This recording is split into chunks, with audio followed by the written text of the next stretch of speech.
Semana passada, ministrando aos jovens do acampamento, a gente ficou muito preocupado, porque o tema do acampamento era identidade, de a gente se encontrar e deixar que eles se encontrem.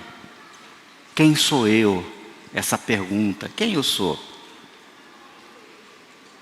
Tem um versículo bíblico, 2 Coríntios, capítulo 5, verso 17, diz assim: assim que, se alguém está em Cristo, isso foi bem marcado para eles, se alguém está em Cristo, nova criatura é.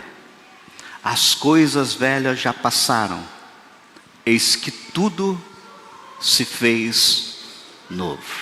Vamos orar? Senhor, fala conosco nessa noite, Pai. Que não saia dos meus lábios palavras de persuasão humana, mas palavras que nos transformam. A começar por mim, eu não suportaria, Pai, nada que não tenha vindo do Teu trono, Pai. Eu oro, Senhor, meu Pai, pela liberdade do Teu Santo Espírito, e o faço em nome de Jesus. Assim que, se alguém está em Cristo, nova criatura é.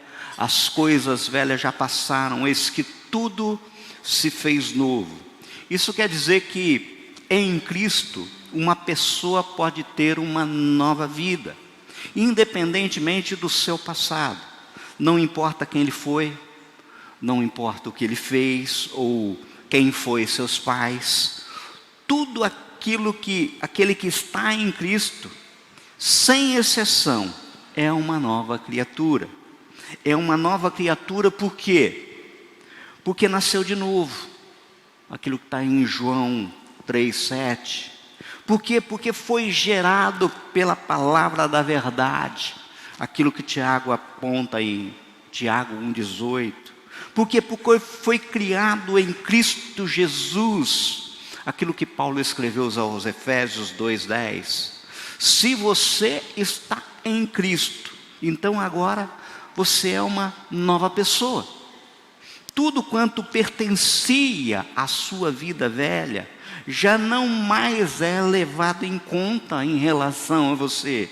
Seu passado aponta para os atos da sua pessoa morta, que legalmente, diante do Senhor, não existe mais. Eu fico imaginando aqueles programas de proteção à testemunha, sabe? Aquilo que muitas vezes é retratado em filmes, onde na realidade você testemunha em favor de Cristo contra um grande vilão que é Satanás, e agora você recebe uma nova identidade, uma proteção, uma nova posição, regenerado, guardado. É mais ou menos isso daí, de modo grotesco. Veja, ser nova criatura implica em você efetivamente ter essa nova identidade. E isso que a Bíblia quer dizer quando fala que tudo se fez novo. Agora você é uma nova pessoa, com uma nova identidade, a realidade acerca de si mesmo. Quando a palavra de Deus diz que tudo se fez novo, ela não quer dizer que você foi assim melhorado, que você tivesse recebido uma reforma, que você recebeu, por exemplo, um upgrade, tá? Não é isso, de modo nenhum. Ela quer dizer que você foi de fato recriado, você foi refeito por completo, e que há uma nova realidade a teu respeito. Não é remendo, não é conserto. Antes de sermos recriados em Cristo, éramos escravos do pecado, mas agora há uma nova realidade a nosso respeito. Agora, queridos, em detrimento dessa nova realidade, muitos crentes podem apontar que na prática, em sua vida diária, ou seja, no dia a dia nosso, parece que muito daquilo que a palavra de Deus diz a nosso respeito, como essas realidades da nova criação, por exemplo, se encontram, parece que, meio distante de nós. Parece que está só na letra da Bíblia, não está na nossa vida. Queridos, presta atenção, nós sabemos que a palavra de Deus, ela é verdade, que Deus não pode mentir. O próprio Senhor Jesus, orando ao Pai, disse em João 17:17, a tua palavra é a verdade. Logo, a palavra de Deus, ela é digna de confiança. Mas mesmo depois de ter nascido de novo, parece que ainda por vezes vivemos presos à nossa velha vida e que essas realidades da nova criação não são assim muito reais ou tão reais quanto a gente desejaria. Muitos declaram ficar confusos por não verem assim de forma automática o cumprimento dessas verdades no dia a dia. Provavelmente você já teve de se perguntado, por que isso? Sabe? Afinal, a palavra de Deus é a verdade ou não? A gente pensa, eu aceitei Cristo, nasci de novo, deveria ter automaticamente mudado tudo. Se é a verdade, por que às vezes parece que não funciona?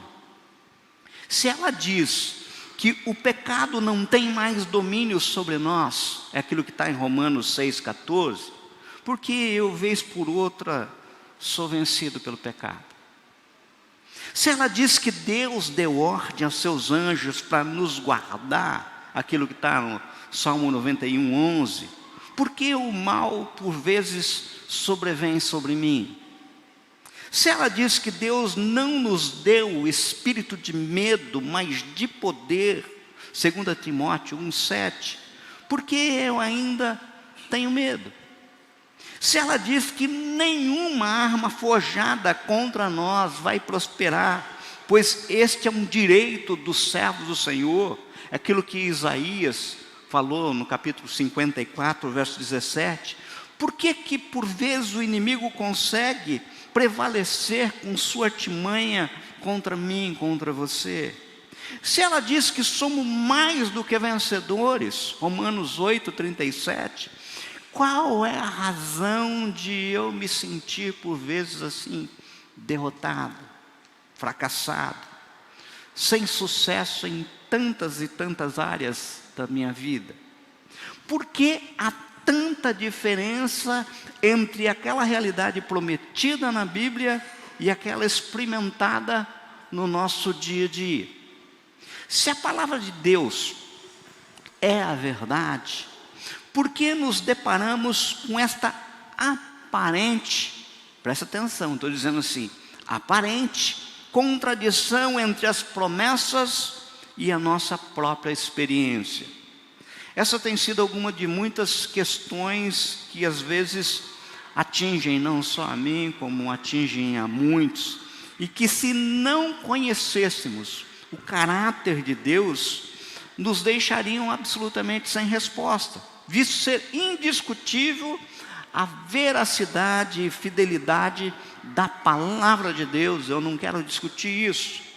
Sabemos que é impossível Deus mentir, e que cada uma das suas promessas, bem como suas afirmações acerca de mim, acerca de nós, são plenamente reais, e que a palavra de Deus é digna de toda confiança. Contudo, ficamos perplexos e sem resposta ante alguma aparente contradição daquilo que Deus, em sua palavra, diz a respeito de nós, acerca de nós, e aquilo que experimentamos na nossa vida. Visto assim ser inquestionável a veracidade da fidelidade da palavra do Senhor, onde está a resposta para aqueles que não têm, muitas vezes, desfrutado de tudo quanto a palavra diz a seu respeito? Assim, a palavra faz uma afirmação em relação à tua vida, mas parece que você não está experimentando essa afirmação, mas a palavra é verdadeira. Como é que eu lido com essas duas situações? Eu poderia responder isso diretamente dizendo que uma coisa é o nascimento espiritual, o novo nascimento, que é aquilo que o verso 17 de Romanos estava falando. Outra coisa é ter que esse novo homem conviver com o velho homem natural. Eu nasci de novo, mas eu chego na minha casa e a casa é igual. No outro dia eu vou no trabalho, o trabalho é igual. As pessoas com quem eu convivo são as mesmas pessoas. O ambiente não mudou. Eu não nasci de novo e abri os olhos e falei assim, puxa vida, mudou tudo. Não é assim que acontece. Martim Lutero, inclusive com relação a esse novo nascimento, ele diz assim, pensei que o velho homem tinha morrido nas águas do batismo, mas descobri que o infeliz sabia nadar. Agora eu tenho que matá-lo todo dia. A questão é, temos a palavra de Deus como verdade, mas ao mesmo tempo temos uma realidade natural também como verdade. Como pode ser isso? A verdade é a palavra de Deus, e o meu dia a dia eu olho, eu vejo, eu sinto uma verdade. A resposta, como é que é isso? É porque existem dois tipos de verdade. É preciso entendermos que nem tudo que lemos na Escritura acerca da nossa nova realidade, ocorrida no novo nascimento, se cumprirá automática e imediatamente. Há dois diferentes tipos de verdade com os quais lidamos, e isto se deve ao fato de que nos relacionamos com dois diferentes reinos. Um reino espiritual e um reino natural. Coexistem. Para cada reino há um tipo de verdade. Para o reino espiritual há a verdade espiritual. Para o reino natural há a verdade natural. Por sermos seres espirituais e não somente físicos, inevitavelmente nos relacionamos com esses dois reinos, onde encontramos em cada um diferente tipo de verdade. Vejam, uma passagem bíblica que nos mostra claramente isso. Quem tiver com a Bíblia aí, abre 2 Reis, capítulo 6, verso 15 e 17. É uma passagem bíblica que nos mostra claramente isso. É o pano de fundo dela. A Síria, ela estava em guerra contra Israel. E toda vez que o exército sírio se levantava contra Israel, Eliseu falava para o rei de Israel aquilo que previamente ia acontecer, e o exército de israelense se precavia, não caía nas ciladas, a ponto do rei da Síria falar assim, olha, nós temos um X9, nós temos um cagueta aqui entregando, chama os seus comandantes e fala assim, olha, eu vou ter que dar cabo disso aí. E daí eles falam assim, não é isso. É que tem um homem, um profeta lá em Israel, chamado Eliseu, e aquilo que tu pensas, Senhor, no teu quarto de dormir, tá? No recôndito do teu quarto, ele já sabe de antemão e revela, de modo que não tem como fazer cilada contra Israel. Quando ele soube disso, fala assim, então vão atrás dele, prenda-o, traga até mim. Então nós chegamos na cena que nós vamos ler aqui, 2 Reis 6, 15 e 17. Ó. O servo do homem de Deus levantou-se bem cedo pela manhã, e quando saiu, viu que uma tropa com cavalos e carros de guerra havia cercado a cidade. O exército sírio tinha cercado a cidade, onde estava Eliseu e o moço. Então ele exclamou, ah, meu Senhor, o que faremos? O profeta respondeu, não tenha medo, aqueles que estão conosco são mais numerosos do que eles. E Eliseu orou, Senhor, abre os olhos dele para que veja. Então o Senhor abriu os olhos do rapaz, que olhou, viu as colinas cheias de cavalos e carros de fogo ao redor de Eliseu. O que nós aprendemos nessa passagem aqui? O que fica claro?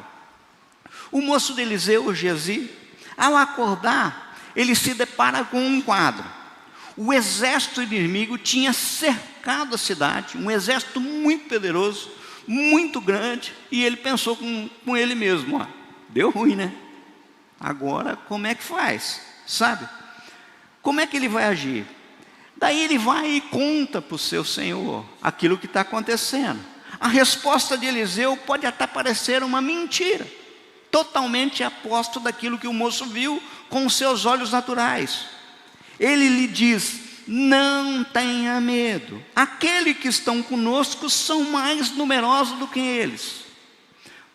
Ele tinha boa visão, viu um exército enorme. Aqueles que estão conosco, eu, você, eu, 2.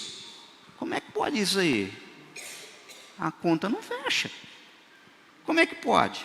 Se Eliseu tivesse parado aí, a sua afirmação seria aos olhos daquele moço uma absoluta mentira. Porém ele prossegue, pede ao Senhor que abra os olhos do moço. Que olhos, gente?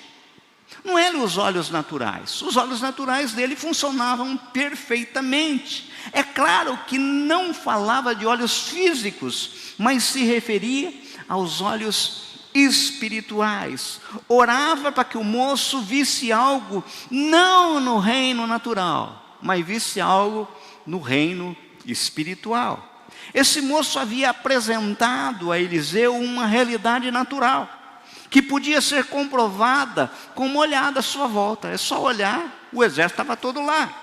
O grande exército que o cercava e o fato de estarem sozinhos era incontestável. Contudo, o profeta Eliseu lhe respondeu apresentando uma realidade totalmente oposta daquilo que os seus olhos naturais haviam visto. Para justificar a sua afirmação, orou ao Senhor para que o moço pudesse ver aquilo que ele estava vendo, o reino espiritual. Somente penetrando no reino espiritual é que a afirmação do profeta seria entendida e comprovada como realidade. Se Eliseu não tivesse orado, se os olhos espirituais do moço não tivessem se aberto, a realidade natural era absolutamente contra. Note que o moço apresentou a verdade natural dessa situação.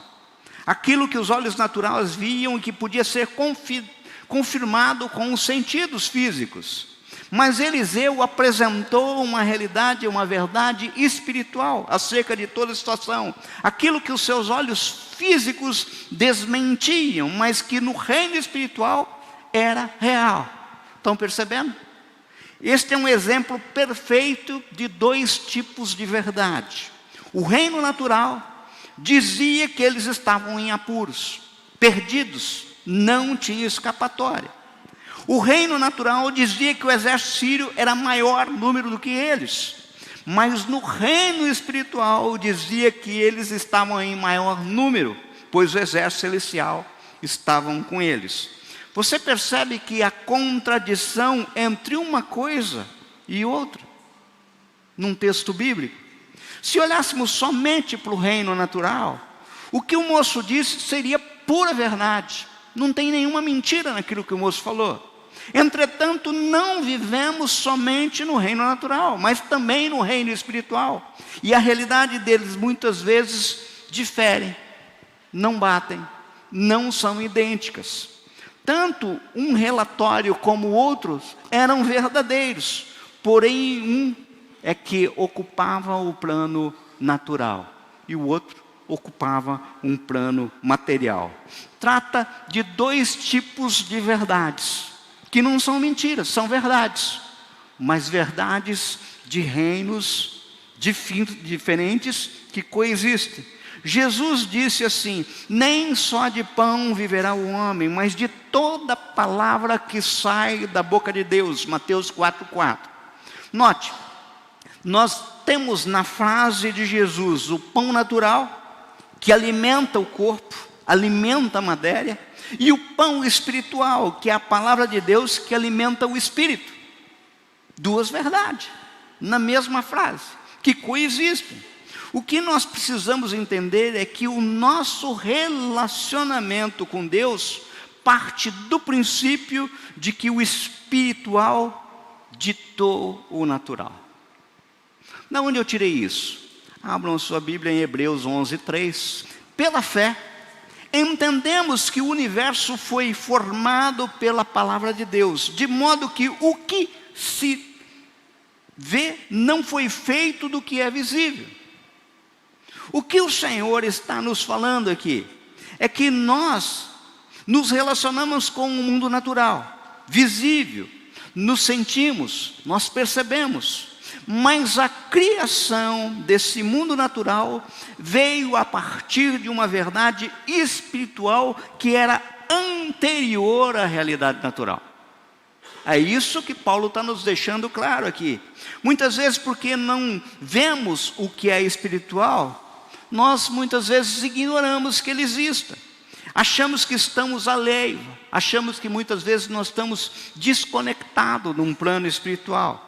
Mas nós não só temos que reconhecer que o mundo espiritual é muito real, ele é real, ele existe, tão real ao ponto de, inclusive, o mundo natural vir a existir a partir de uma realidade espiritual.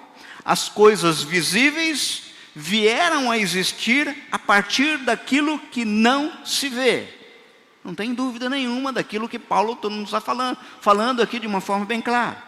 Bem, até aí, beleza? Entendido isso, nós temos obrigatoriamente de falar de fé, que é um mecanismo pelo qual nós não temos uma mera tentativa de ver algo novo, que não existe e que foi mudando, acontecendo depois, aos poucos. Ela é a certeza de uma realidade que está em uma outra dimensão. Ela já existe, não natural, mas espiritual. É a convicção de que nós podemos trazer essa realidade espiritual para a nossa realidade natural, para mudar aquilo que os olhos nossos não estão vendo. Hebreus 11:1, a gente lembra bem a definição de fé? Ora, a fé é a certeza, a convicção daquilo que esperamos e a prova das coisas que não vemos. Então, observamos que a palavra nos deixa claro que existem duas realidades. Uma realidade natural e outra realidade espiritual. Que a realidade espiritual é real e que ela influencia e age no natural. E que por meio da fé, pela fé, temos um mecanismo que nos possibilita perseguir essa realidade espiritual em nosso proveito, segundo o propósito do Senhor. Observe o que eu estou falando. Em nosso proveito, segundo o propósito do Senhor, não é segundo o meu propósito, tá? Temos aqui uma pergunta: como objetivamente entrar nessa nova realidade? Vamos supor, estar em Cristo, que significa estar em Cristo. Se alguém está em Cristo, é uma nova criação, se fez uma realidade nova.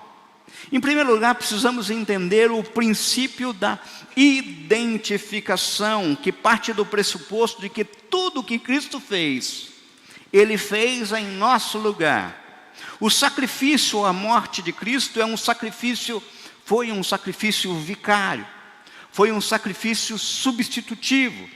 Ele morreu em meu lugar, Ele morreu em teu lugar, Ele morreu em nosso lugar. Ele se fez pecado em meu lugar, pelo que quando Ele morreu, eu morri. Isaías 53, o castigo que nos traz a paz estava sobre Ele. Quando Ele ressuscitou, eu ressuscitei. Isso é a palavra do Senhor que está dizendo. Colossenses 3, verso 1 está assim, olha, acompanhem comigo. Portanto, já que vocês ressuscitaram com Cristo, procurem as coisas que são do alto. Eu posso abrir um parênteses aqui. Procurem as coisas espirituais, onde Cristo está sentado à direita de Deus. Mantenham o pensamento nas coisas dos altos. Vamos abrir um parênteses aqui. Espirituais. e não nas coisas terrenas, naturais. Pois vocês morreram e agora a sua vida está escondida com Cristo em Deus. Verso 5. Assim, façam morrer tudo que pertence à natureza terrena de vocês. Observe assim que está escrito assim: quem tem que fazer morrer é você. Por isso que a expressão é façam, tá? Aqui não é algo que, olha, vai acontecer. É você que tem que exercitar. Verso 10. Se revistam do novo, o qual está sendo renovado em conhecimento à imagem do seu Criador. Querido, presta atenção aqui.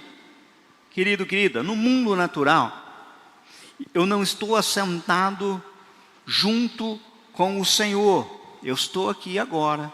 Você está sentado aí nessa cadeira de plástico. No mundo natural nós estamos aqui, sabe? Mas pela palavra do Senhor, no mundo espiritual, em Cristo Jesus, eu e você estamos assentados nas regiões celestiais. E se dá por meio da fé. E isso exige que eu e que você nos apropriemos. Nós tomemos posse dessa nova condição.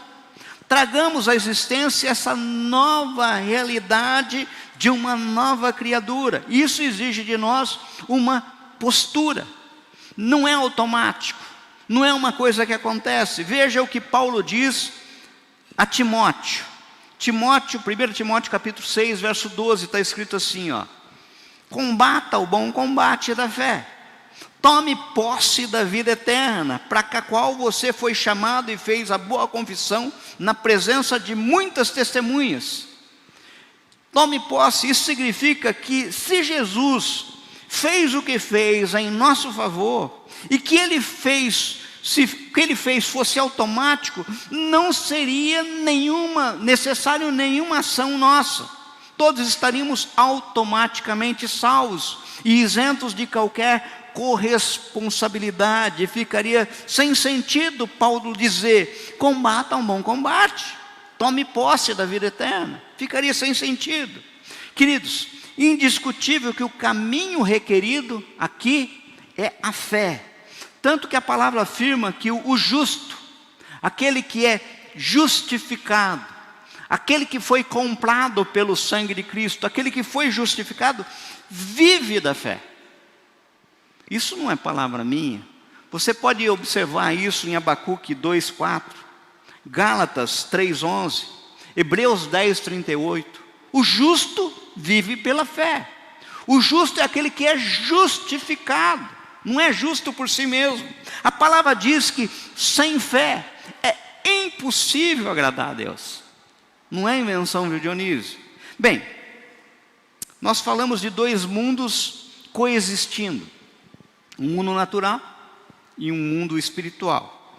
Que a realidade espiritual é real e que ela influencia e age no natural. E que por meio da fé temos um mecanismo que nos possibilita perseguir essa realidade espiritual em nosso proveito, segundo o propósito do Senhor. Mas a pergunta é: como é que isso acontece? Como isso se dá? É assim, ó. Consciente de tudo que fiz no mundo natural, e que Satanás está diante de mim, me acusando com justiça, porque eu fiz mesmo. Eu sou pecador mesmo. Eu estava errado mesmo. Ele não está inventando nada. Ele está dizendo a verdade daquilo que eu sou. Você entendeu? O Dionísio não vale nada. Aquele caboclo lá, sabe? Então ele não está inventando nada. Eu olho pelo portal da fé, o que Cristo fez, e pelo princípio da identificação, eu me vejo sendo crucificado em Jesus, e ressuscitado, e me aproprio da salvação. Isso vale só com relação à minha redenção? Não, é com relação a todo o mundo espiritual. Queridos, é assim, ó. Quando Deus me olha, Ele não olha a mim, Ele olha a Cristo, que me protege. Eu estou escondido em Cristo. Toda acusação veio sobre o Senhor. Eu estou escondido atrás do meu Senhor. Sabe, isso só vale em relação à redenção, essa visão, essa realidade espiritual? Não. Isso pela fé passa a ser regra de vida numa dinâmica de confissão. A fé tem uma confissão, tem uma visão, a fé tem uma visão. E a fé exige de nós uma ação, a fé tem uma ação. Vamos entender isso melhor olhando uma passagem ocorrida com o antecessor de Eliseu. Nós lemos Eliseu, agora nós vamos ler Elias. Abre tua Bíblia aí, né? Por um capítulo anterior, 1 Reis, capítulo 17. Nós vamos ler passo a passo esse texto curtinho, mas que é brilhante. Deixa eu dar um pano de fundo para vocês aqui, tá? Em 1 Reis, capítulo 17, vemos que Elias prediz uma grande seca e que afetaria o rei Acabe. Cumprindo a ordem do Senhor, Elias foge e se esconde à beira da torrente de Querite. Torrente era um riacho de inverno, aquele riacho que corre só no período de inverno. Lá ele bebe das águas da torrente, ou seja, quando seca, quando o calor derrete a neve, sabe? Então faz-se o riacho, tá? Ele bebe dessa água. E além do que, diz a palavra que aí ele é alimentado por corvos, que traz pão e carne. Esse é o cenário. Daí nós chegamos nesse trecho da palavra do Senhor. 1 Reis, capítulo 17, verso 8. Acompanhem comigo. Então, a palavra do Senhor veio a Elias. Vá imediatamente para a cidade de Serepta, de Sidom, e fique por lá. Olha lá. Ordenei a uma viúva daquele lugar que lhe forneça comida. Para quê? Vejam, temos aqui uma realidade no mundo espiritual. Para quê? O que você entende quando ouve de Deus uma palavra dizendo assim, ó, vá, que eu ordenei a uma viúva que lhe forneça comida. Acho que a gente fica pensando assim, ó, tá tudo certo, tá legalzinho, eu vou para aquele lugar, quando eu chegar lá a mesa está posta, né? A mulher me esperando. Essa é a realidade espiritual. Agora segue comigo, verso 10, olha lá. E ele foi. Quando chegou à porta da cidade, encontrou uma viúva que estava colhendo gravetos. Ele a chamou e perguntou, pode me trazer um pouco d'água numa jarra para eu beber? Enquanto ela ia indo buscar água, ele gritou, por favor, traga também um pedaço de pão. Juro pelo nome do Senhor teu Deus, ela respondeu, não tenho nenhum pedaço de pão, só um punhado de farinha, num jarro um pouco de azeite numa botija. Estou colhendo uns 2 gravetos para levar para casa, preparar a refeição para mim, para o meu filho, para que comamos e depois morramos. Para quê? Vejam, nós temos aqui uma realidade no mundo natural. No mundo real, constatado por Elias, sabe, a conta não fecha. A palavra que Deus deu para ele e a realidade que ele encontrou, a conta, vocês percebem que a conta não fecha. A mulher, a viúva, relata que o que tem disponibilidade mal dá para ela e para o seu filho. Vamos comer e vamos morrer. É isso que ela diz. Percebe que o que Deus falou não bate com a realidade? Eu fico imaginando, se eu tivesse lá no lugar de Elias, ouvindo a primeira vez a palavra do Senhor, eu já ia me acender a dúvida, assim, rapaz, uma viúva sustentar num período de seco, por quê? Porque as viúvas normalmente eram aquelas que precisavam ser atendidas. Eu já ia duvidar de cara. Elias não duvidou, sabe? Eu ia pensar assim, está ruim essa proposta do Senhor. Veja, Elias ouviu a Deus, quando chega, constata uma realidade completamente distinta daquilo que tinha ouvido. A maioria, no lugar de Elias, começaria a duvidar daquilo que ouviu. Será que quem ouvia era Deus mesmo? Fala a verdade, gente. A gente não é assim.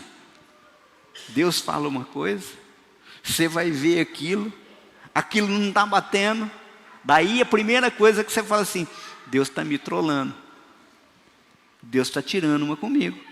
Por quê? Porque não bate, sabe? Agora observe o que Elias vê, sabe? A gente, muitas vezes, quando a gente se depara com isso, a incredulidade é exatamente isso, gente.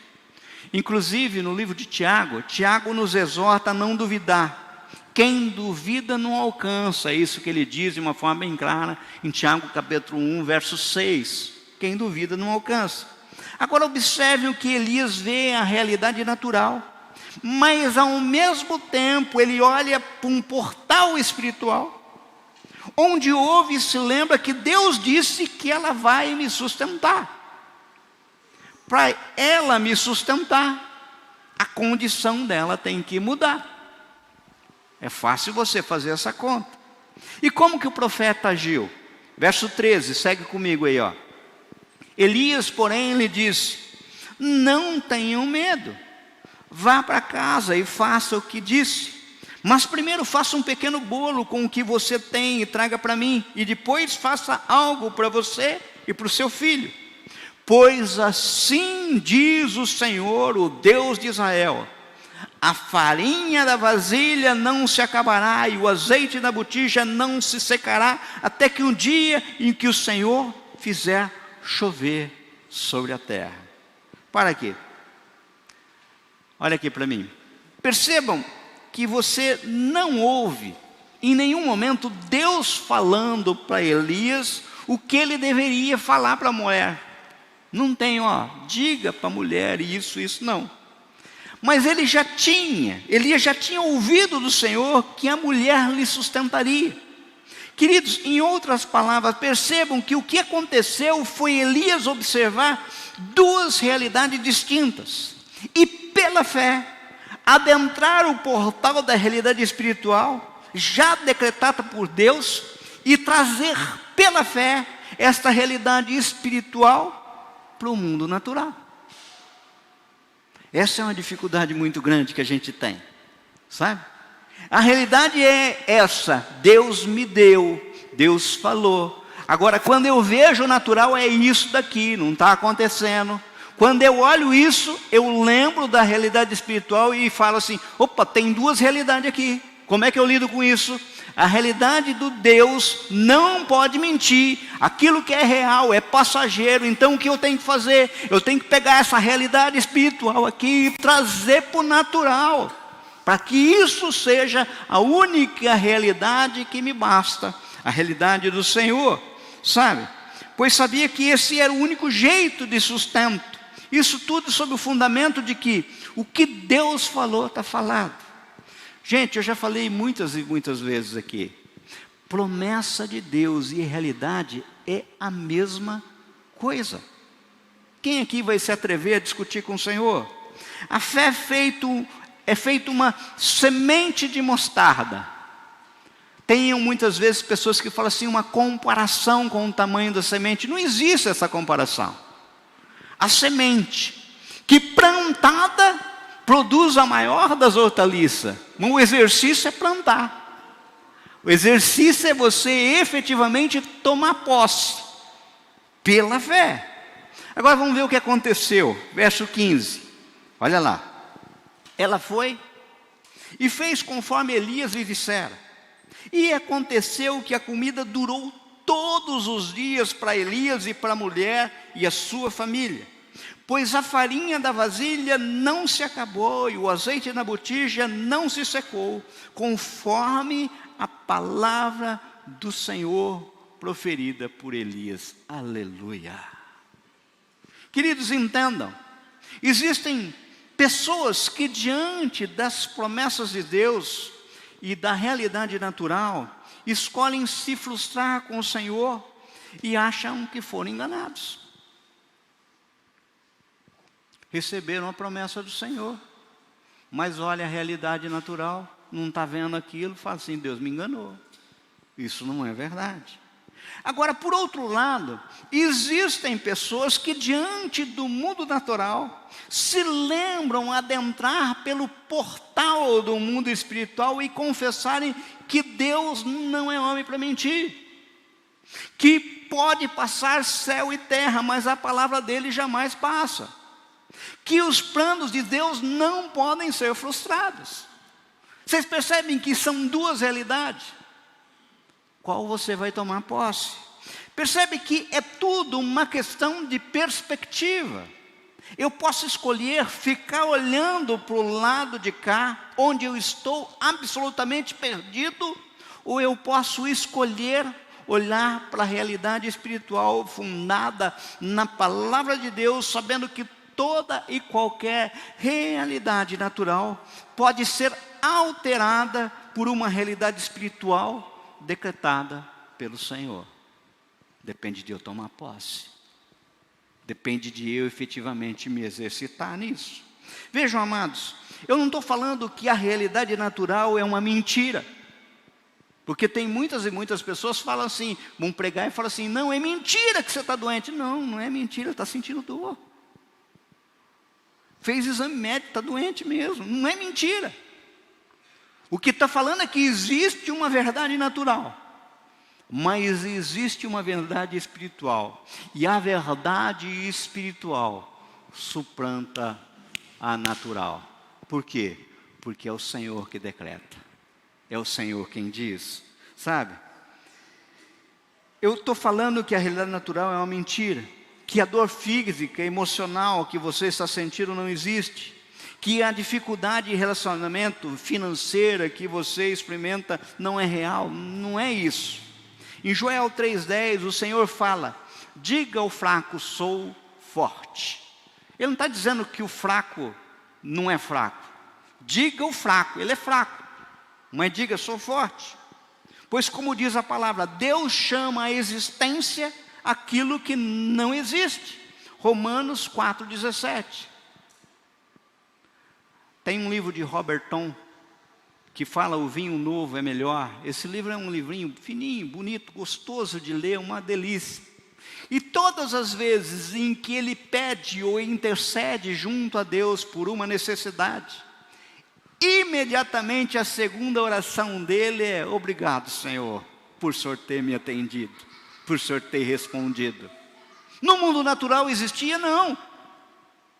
Mas ele tomava posse do mundo espiritual para o mundo natural. Sabe, isso é uma lição maravilhosa. Isso é algo tremendo para nós. Querido, querida, entenda, como já apontei, a fé tem uma confissão.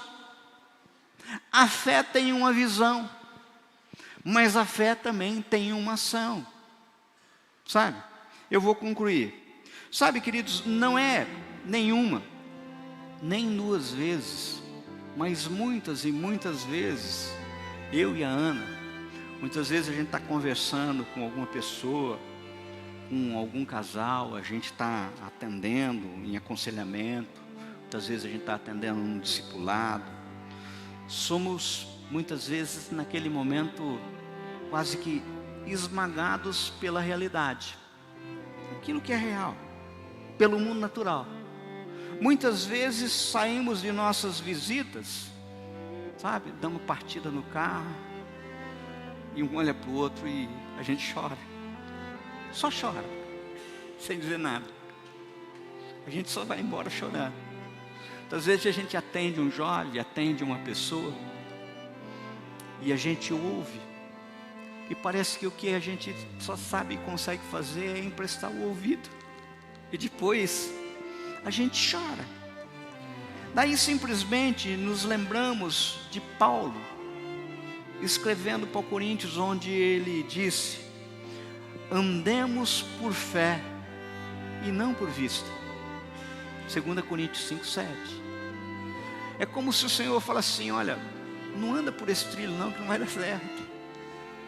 Não anda pelo aquilo que você está vendo não, Dionísio. Sabe? Para fazer o que eu quero que você faça, você precisa andar por fé e não por vista. Isso quer dizer que nós não devemos andar por aquilo que vemos, ouvimos ou sentimos, mas unicamente por aquilo que a palavra de Deus diz. Andamos por fé na palavra de Deus, que é o relatório das realidades espirituais, e não por aquilo que vemos, que é o relatório das realidades naturais, que muitas vezes não batem, se chocam, se contradizem.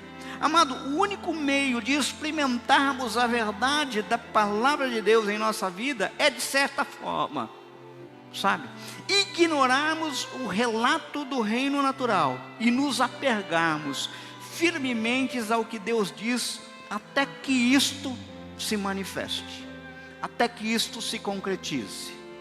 Se para mim ser sustentado por uma viúva, a realidade dela tem que mudar, Senhor, eu sou o caminho para essa realidade mudar, porque a tua palavra não falha. Seja Deus verdadeiro e todo homem mentiroso. Eu acho que é mais ou menos isso que Paulo está falando. Seja Deus verdadeiro e toda a realidade contrária à palavra do Senhor mentirosa. Eu não estou falando que ela não existe, vocês perceberam? O que eu estou falando é que existe uma realidade superior. Se andarmos por fé, ficamos com o que Deus diz acerca de qualquer situação e não o que o reino natural nos diz. Agora veja o versículo que dá contexto a essa afirmação de Paulo. 2 Coríntios 4,18 diz assim, assim, fixamos os olhos não naquilo que se vê, mas no que não se vê, pois o que se vê é transitório, mas o que não se vê é eterno. Não é Dionísio que está falando, é a palavra do Senhor. O que é aquilo que se vê? Reino natural, sua realidade. O que é aquilo que não se vê? Reino invisível, a sua realidade espiritual. Isso faz com que olhemos para aquilo que está destruindo, nos acabando, nos deixando sensacida, ao exemplo da viúva que pegava gravetos para preparar uma última refeição e morrer. Nós possamos dizer, diante dessa realidade, muitas vezes para uma mãe, o Senhor manda te dizer que teus filhos é uma bênção. Você não está vendo ainda, mas é o que o Senhor manda te dizer, a dizer para um casal que está muitas vezes à beira de divórcio, que não vê mais saída, que quem uniu, Deus uniu, o homem não separa. Que o casamento é um milagre do Senhor. Jesus pode ser o exemplo daquilo que aconteceu em Caná da Galileia, transformar água em vinho, devolvendo alegria. Que pelos olhos da fé, nós conseguimos ver esse casal, mesmo quebrado, destruído, onde hoje não tem saída, a gente olhar para eles e ver eles ministrando na vida de outros casais. Eu não estou vendo pelos olhos naturais, mas pelos olhos da fé, eu posso dizer, o Senhor tem um propósito aí. Eu posso dizer para aquele pai, para aquele pai dizendo assim de uma forma bem clara, manda dizer para ele, bendita é a tua descendência. Quando ele olha para a descendência dele e fala, Senhor, está ruim. Sabe, a única coisa que eu e a Ana esperamos é que esses queridos, que todos que nos ouvem possam ter os olhos abertos, como Geazi teve, que tenham a mesma atitude da viúva de Serepta, façam segundo a palavra de Deus. A pergunta é, você está em Cristo? É essa a pergunta. Se você está em Cristo, você não será nova criatura, você é nova criatura. Tudo teu passado foi anulado, você está escondido no Senhor, e essa verdade espiritual tem que ser a única verdade que te interessa, meu irmão, minha irmã. Não é aquele que o mundo diz que você é, não é a realidade que as pessoas estão vendo e falando a teu respeito, mas é essa verdade. Eu estou em Cristo, Então, como está escrito em 2 Coríntios 5,17, se alguém está em Cristo, nova criatura é. As coisas velhas já passaram, eis que tudo se fez novo. Eu queria orar por vocês hoje. Eu queria orar com vocês hoje. Eu não sei como é que muitos chegaram aqui hoje. Eu sei que isso que eu falei aqui, muitas vezes criou algo na mente de vocês, tipo assim, como é isso? Mundo natural, mundo espiritual. Como é isso? Como é isso quando eu olho para o meu casamento e está indo para o buraco, mas esse pregador está dizendo que o Senhor tem salvação? Como é isso? Os meus filhos estão desviados, perdidos, mas o Senhor está dizendo, através desse pregador, que bendita é a descendência minha. Como é isso? Como é que é isso? Diante dessa realidade que a ciência diz que eu estou quase morrendo, mas o Senhor está falando através desse moço, dizendo assim que pelas pisaduras do Senhor Jesus nós somos sarados. Como é que eu conjugo isso? Por uma visão, por uma confissão e por uma ação. Eu te convido hoje a você ter essa visão, ter essa confissão e ter uma ação. Eu quero orar por você. Ao você olhar para dentro de você e você sentir assim, olha, eu não estou vendo. Eu queria tanto que meu casamento se consertasse. Eu queria tanto que minha família se consertasse. Eu queria tanto meu filho, minha filha nos caminhos do Senhor. Ou eu queria meus pais aqui no caminho do Senhor. Mas eu não estou vendo. Eu não estou vendo. Senhor, mas eu já ouvi tantas promessas, que a tua palavra, ela é verdade. E ela é uma verdade absoluta. Ela não é meia verdade. Ela não é conjectural. Ela é absoluta. Porque o nosso Deus, Ele é absoluto. Pai, o Senhor diz que eu sou nova criatura. O Senhor diz que as coisas velhas já passaram. E que tudo se fez novo. O Senhor me deu uma nova identidade. O Senhor me deu uma nova realidade. Por isso, Senhor, eu quero tomar agora, de uma forma muitas vezes simbólica. Simbólica. Eu quero que o Senhor abra a minha visão.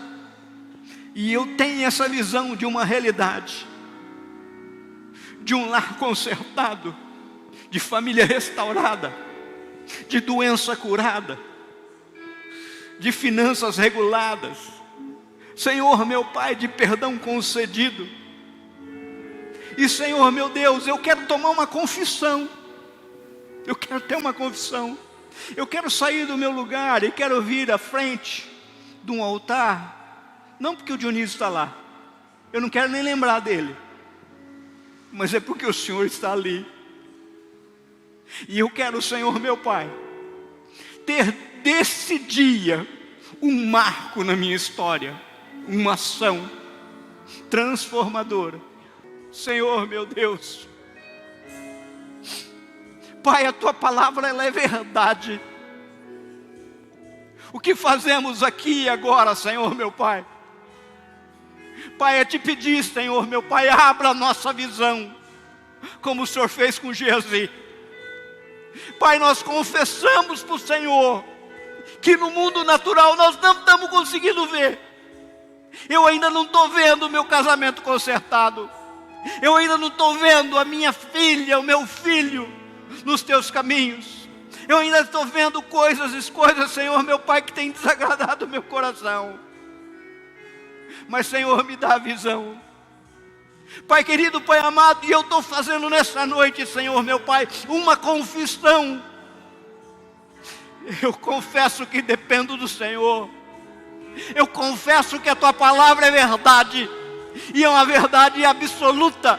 Ela é inegociável. Eu confesso, Pai querido, Pai amado, teu senhorio. Eu confesso que sou nova criatura. Eu confesso, Pai querido, Pai amado, que essa verdade suplanta toda e qualquer palavra lançada contra a minha vida, a minha descendência, que não tenha nascido em teu coração. Eu declaro quebrado, destruído isso em minha vida. Eu declaro quebrado todos, Senhor meu Pai, palavra lançada pelo inferno de acusação. Eu declaro, Senhor meu Pai, nesta noite, Pai, pessoas vencedoras, redimidas pelo sangue do Senhor, novas criaturas, co-herdeiros de Cristo no Senhor. Pai, pelas tuas feridas nós somos sarados, nós fomos transformados, Senhor. Nós não aceitamos outra realidade, Senhor meu Pai. E esse decreto dessa noite, Pai querido, Pai amado, não é um decreto humanista, Senhor meu Pai. Não é porque haja autossuficiência em nós. Senhor meu Pai, não é uma autovalorização do nosso eu. Não, Senhor, é reconhecimento do teu senhorio absoluto sobre nossas vidas, Senhor meu Pai. E nós fazemos um propósito nessa noite, Pai. Ah, Senhor, de termos uma ação. Pai querido, Pai amado, que essa noite já seja uma noite diferente. Que essa noite, Pai querido, Pai amado, já exista pessoas acordando os outros para pedir perdão. Que essa noite já haja conserto por telefone. Que essa noite, Pai querido, Pai amado, exista abraço. Que essa noite, Senhor meu Pai, o inferno se envergonhe, Senhor meu Pai, que aquilo que é postura de quem é nascido de novo.